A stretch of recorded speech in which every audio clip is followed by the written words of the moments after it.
In the middle of the Pacific Ocean, a large Japan-based container ship continues its journey through the night.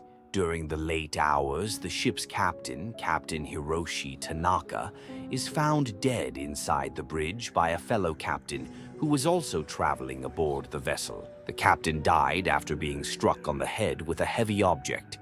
A detective is immediately brought to the scene and begins questioning 4 crew members who were either awake or on duty at the time of the incident. One of the people you are about to hear is definitely lying, and the one who is lying is the killer. The cook, 47 years old, is responsible for preparing meals for the ship's crew. Captain Tanaka asked for soup that night, just like he did every night.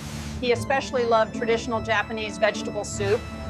I prepared the soup, placed it on a tray, and took it up to the bridge. He seemed a bit irritated, but that was normal for him. After that, I went back to the kitchen to start preparing breakfast for the second captain. I didn't hear anything unusual at all. I'm truly very sorry. The chief engineer, 43 years old, is in charge of the engine room and all mechanical operations. I spent the entire night in the engine room. There were maintenance tasks that had been postponed for a long time. The engine room was extremely hot, as usual. At some point, I felt dizzy and sat down on a chair to rest. When I woke up around 1:40 a.m., I learned that the captain had been killed. The second captain, 39 years old, is the captain's assistant and responsible for the safe navigation of the ship. I was supposed to take over my watch at 1:30 a.m. That's why I woke up around 12:30. The captain and I had a small argument earlier that day, but it wasn't serious. I got dressed and checked my notes. Around 1:20 a.m., I was about to head up to the bridge when I saw a crowd gathered on the upper deck. Everyone was crying.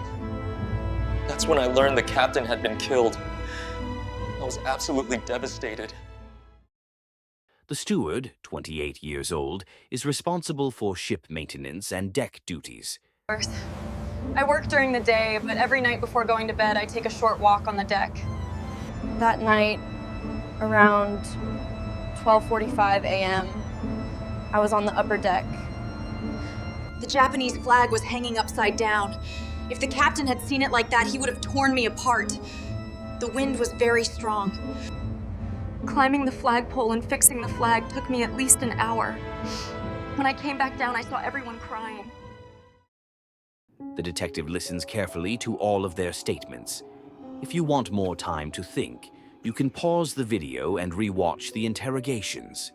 If you're ready, we are revealing the killer. The cook? No, the cook is not the killer. Her timeline is consistent, and it was confirmed that she was in the kitchen. Preparing that much food is no easy task. The chief engineer? No, the chief engineer is not the killer either. If you thought it was him, you should re-watch the video. The detectives confirmed that he was in the engine room and actually fell asleep there. The second captain? No. The assistant captain told the truth. He really did take over his watch at that time, and his movements matched the official duty schedule, which was confirmed by the crew. The killer? The steward? Why? I work during the day, but every night before going to bed, I take a short walk on the deck. That night, around 12:45 a.m., I was on the upper deck. The Japanese flag was hanging upside down. If the captain had seen it like that, he would have torn me apart. The wind was very strong. Climbing the flagpole and fixing the flag took me at least an hour. When I came back down, I saw everyone crying. The steward said, "The Japanese flag was hanging upside down. I climbed the flagpole and fixed it." But the detective noticed a critical detail. The Japanese flag cannot be hung upside down. The Japanese flag is simply a white background with a red circle in the center. There is no such thing as an upside-down Japanese flag.